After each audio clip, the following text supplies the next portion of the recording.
Okay, today I'm going to work on the initial bad guys for the game that I've been working on. Today I'm going to work on... One moment. There we go. Alright. So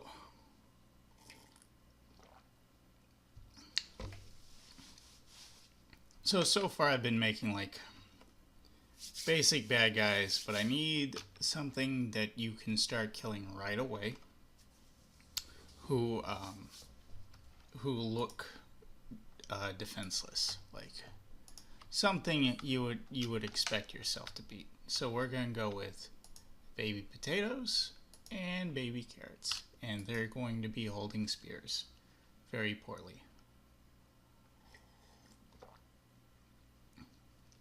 And since I already have one potato, it shouldn't be hard to take this and turn it into a baby potato.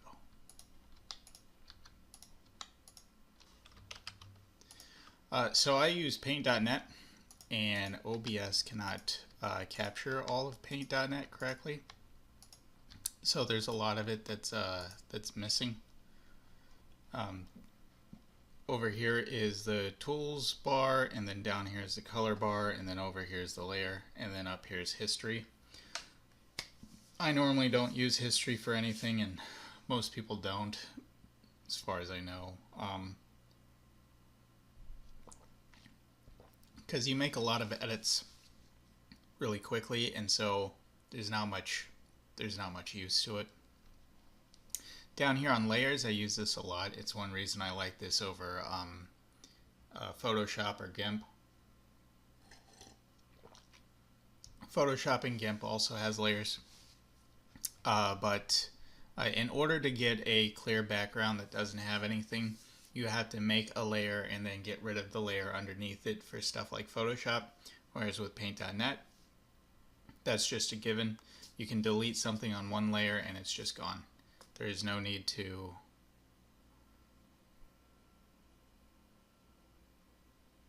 my history on paint.net. Fortunately, I can't look up porn on paint.net, so I'm probably okay. Probably. How's your day going?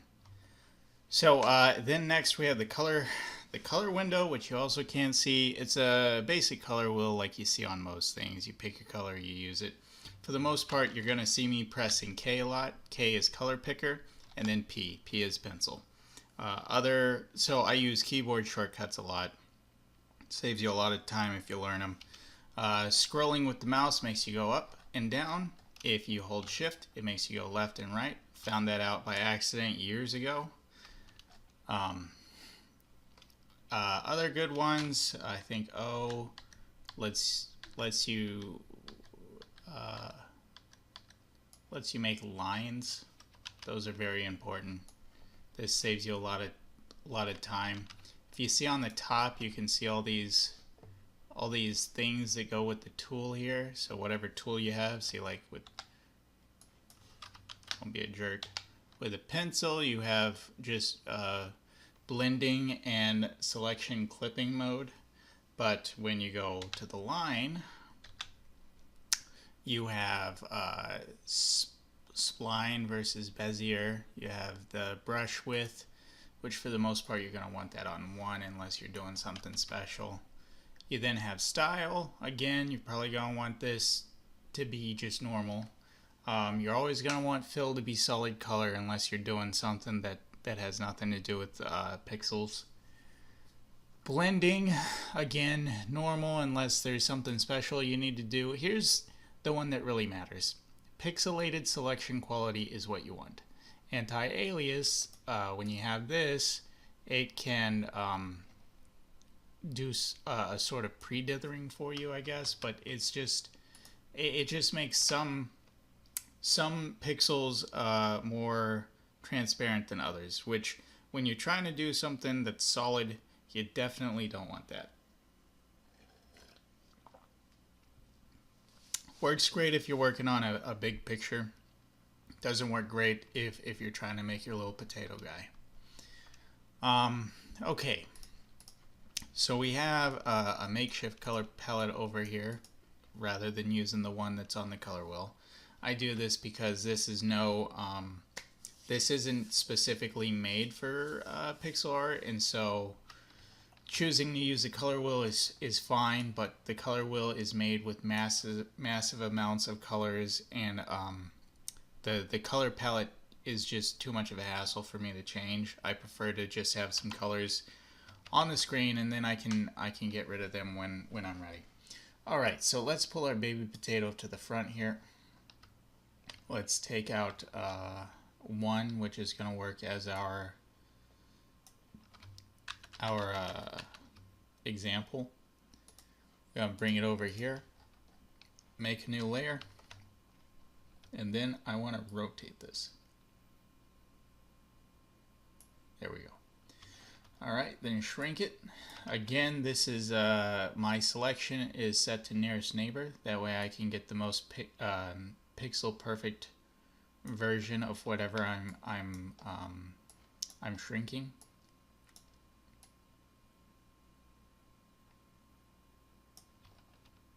There we go. Alright, this example isn't going to matter too much, but it's nice to have it around. Alright, so baby potato is not going to be half as big.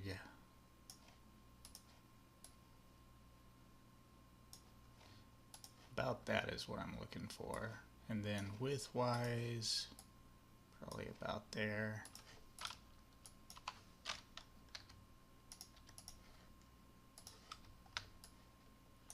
Alright, and I'm going to use the line tool first to see how well this works.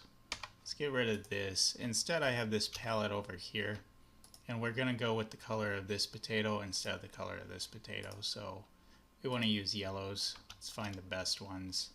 And maybe this. Or this right here, maybe. Maybe this.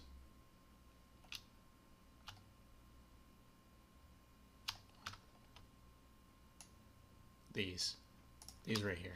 Let's go this.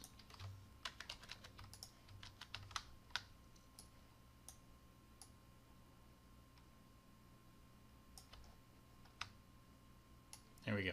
That's going to be the skin of the potato.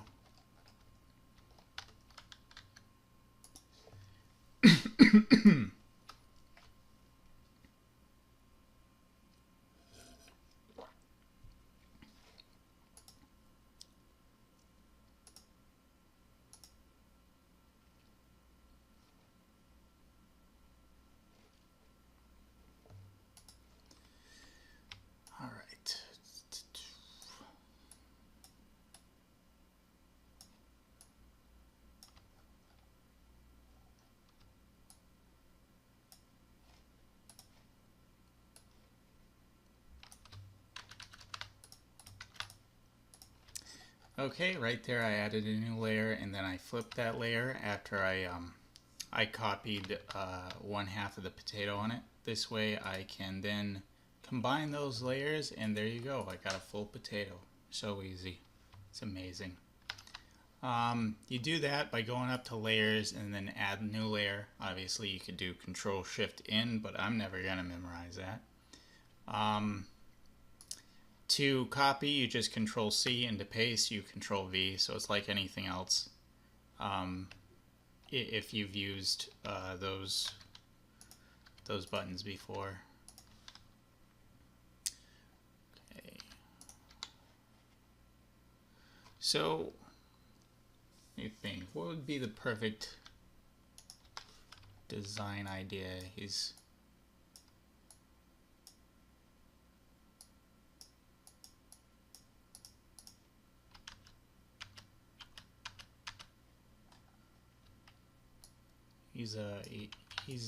the front man of his army. He's made to be disposable. Thinking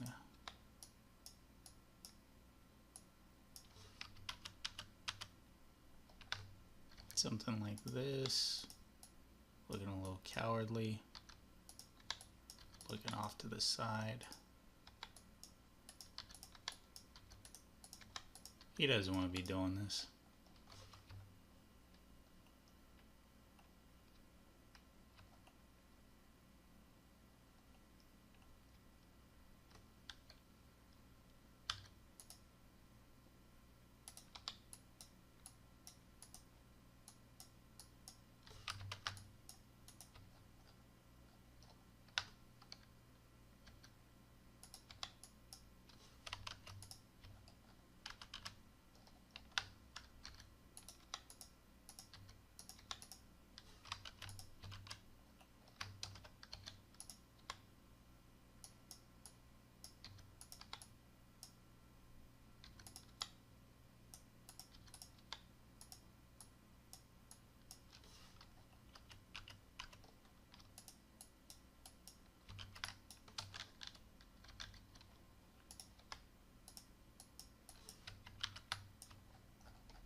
There we go.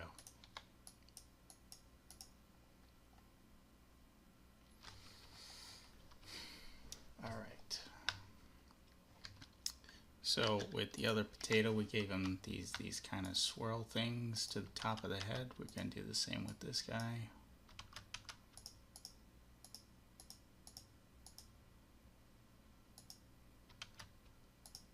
I hope. Yeah, that'll do.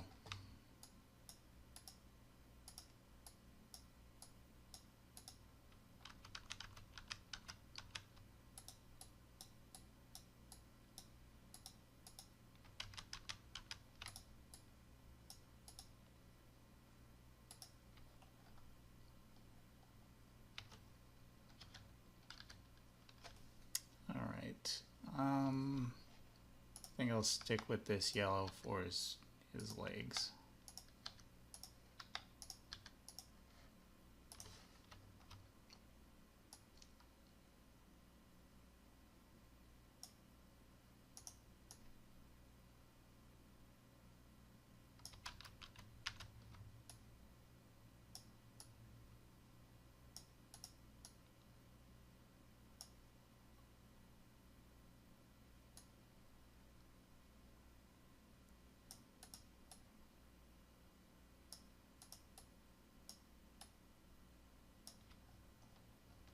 There we go.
All right, and now the spear.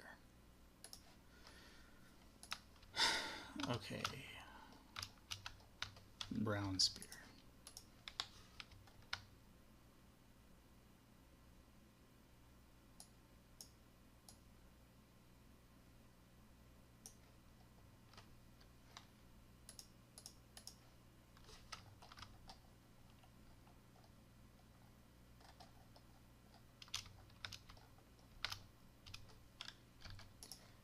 With a kind of leafy poker on it. There we go. See, all these spears seem to have the stick shoved into them, not just the stick sitting on them, so there we go.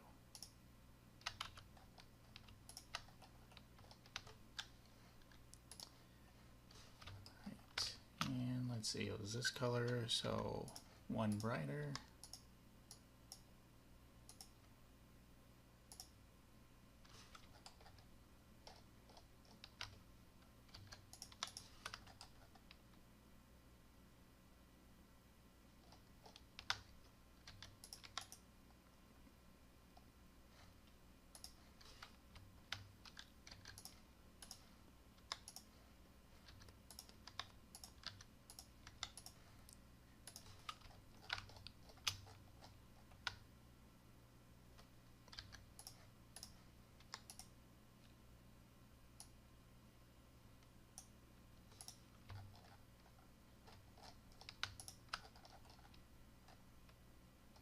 Alright, there we go.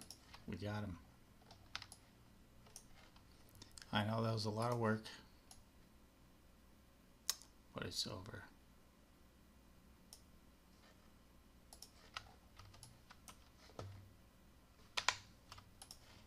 Okay, we won't need the potato example anymore.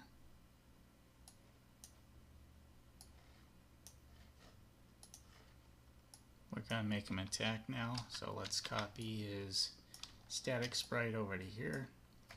All attacks are made up of 3 frames, so it'll be a 3-frame attack like all the other ones. I might change this later, but for now everything's going to be 3 frames. Okay, for this one it's going to be really basic. We're just going to move the spear over. Actually, there should be more shading on this.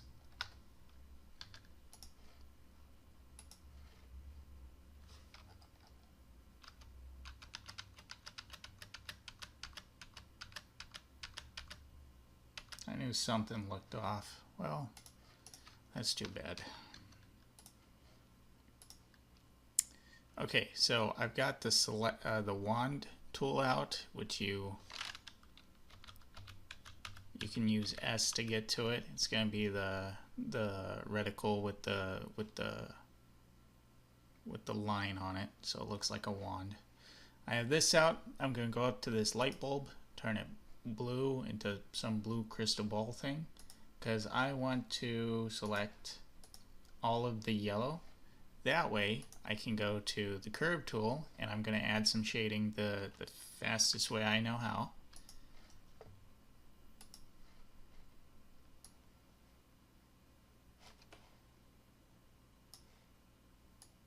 That's by, again, making a line. Then with the line, I can take the 4 different pivot points here and decide how I want the shading to look. Super easy, sort of cheating, but it gets the job done. Don't have to worry about it as much. However you want to do shading is how you want to do it. I've looked up things about how to shade correctly. Like, it doesn't seem to matter. Okay, go back to the light bulb. That way you can fill in just the areas that you need. There are some things that you should follow, and then some things that are suggested that only matter if they matter to you. Just make sure your artwork matches.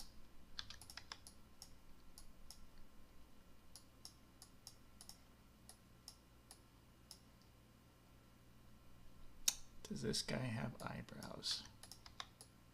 He could have eyebrows. They should be worried eyebrows. Worried about what's going to happen. There we go.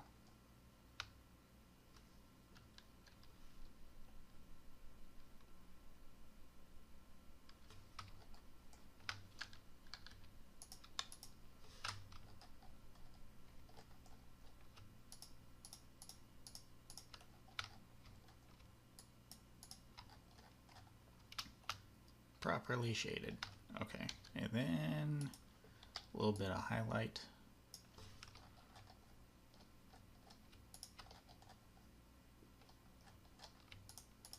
bit of highlight. Too much highlight.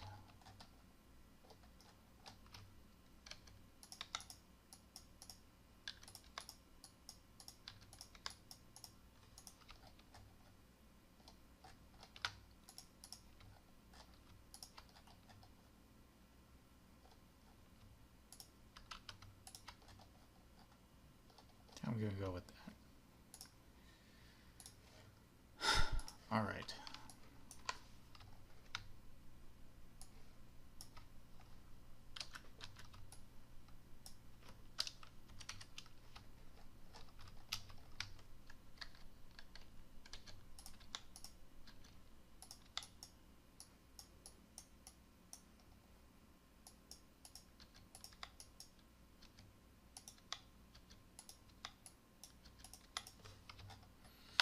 Okay, and the way he's gonna attack is he's gonna jab you using his right hand. Kind of just a little poke. Gonna give you a little poke. He can't hurt you too much, but he's gotta hurt you a little bit.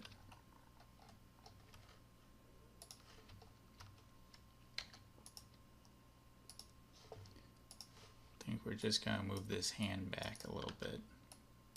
Just getting it out of the way so he can poke you.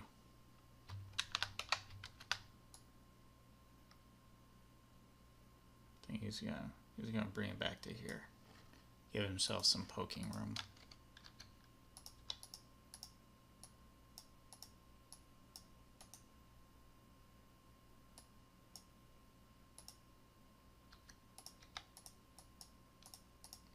Reshade all that, and then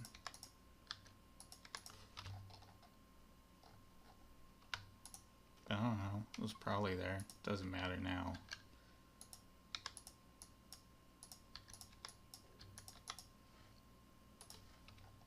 Okay, he's getting his stick ready.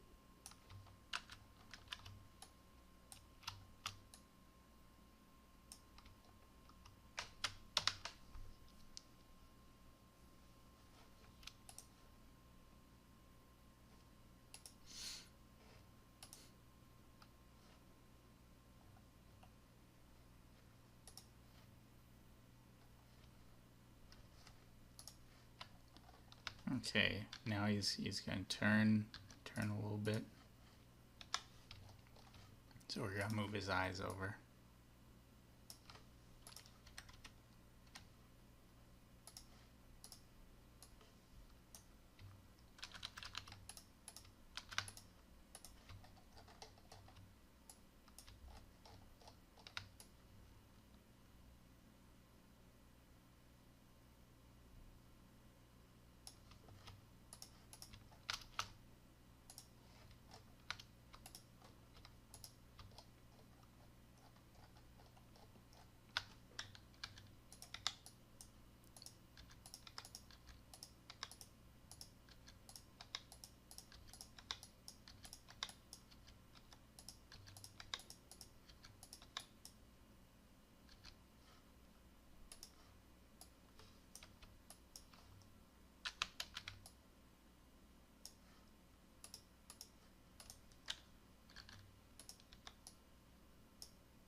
Okay, and now he's gonna start moving his spear towards you.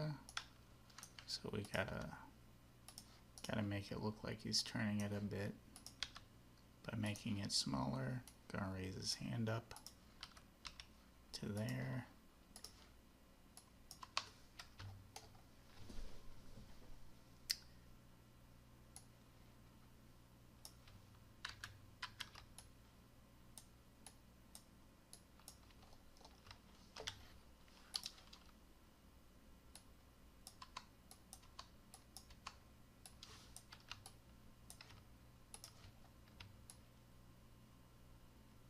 Okay, and when he stabs you, it's going to be right there.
Would it look better if there was combat lines?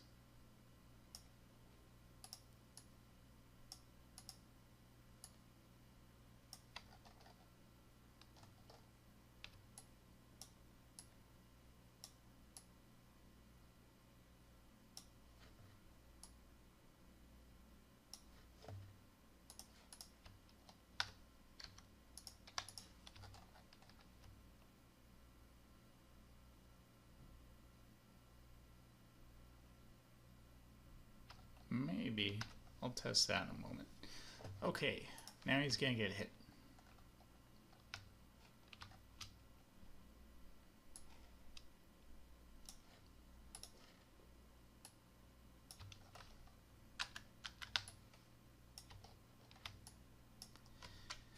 Getting hit is a 2-frame thing.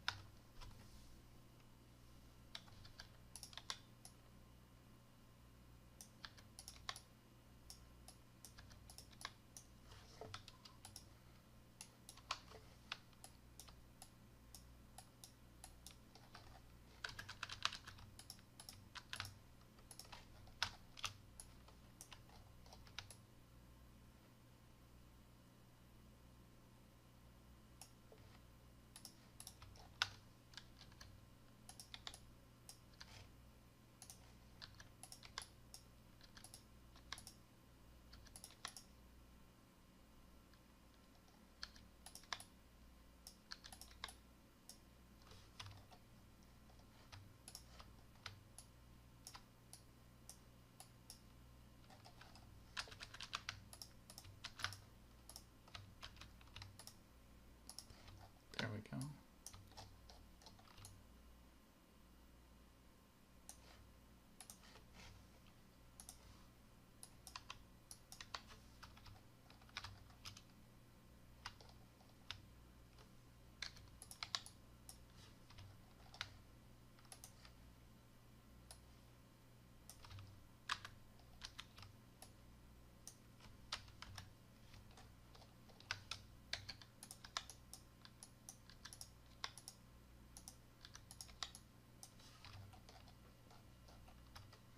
I think I want it to go down instead of up.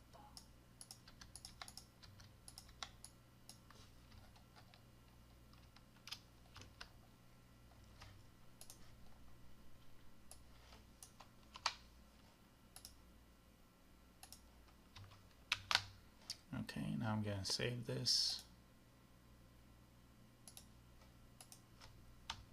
It's Potatoey.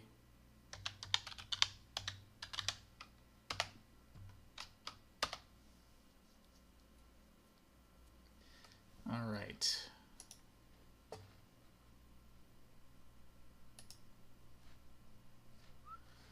Now I'm going to break it down into its parts so that I can check and see if when animated, does it look okay attacking. File new. When I hit new after hitting Control C, which is copy, it will give me the width and height of the last thing I copied, which is 64 by 64. I'm going to press OK. Then I'm going to press Control V, and there we go. We have this, then Control Shift S to save as. You want to do that instead of saving, because saving saves something as what it previously was, whereas save as lets you change what it is.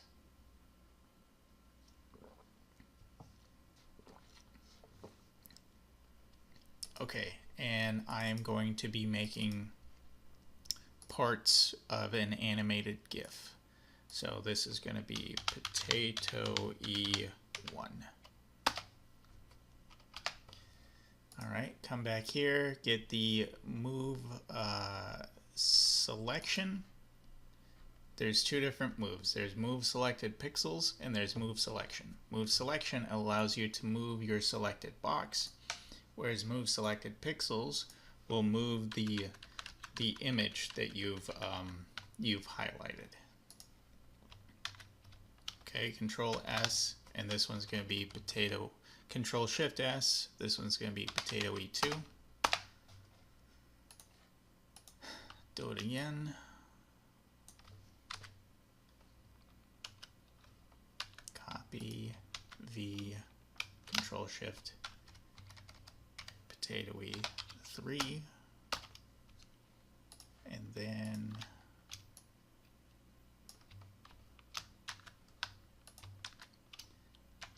Potatoey 4. Now you're not going to see it, but I have this program called Unfreeze. I'm going to use that to take these things that I just made and turn them into animations. I just have to find them first.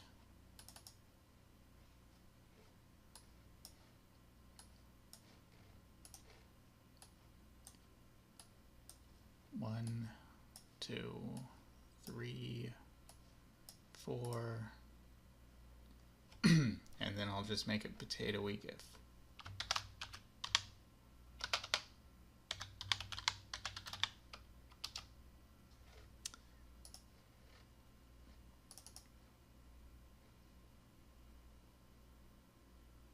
Well, that turned out a lot better than I thought it would. Okay, I'll go ahead and make a thing.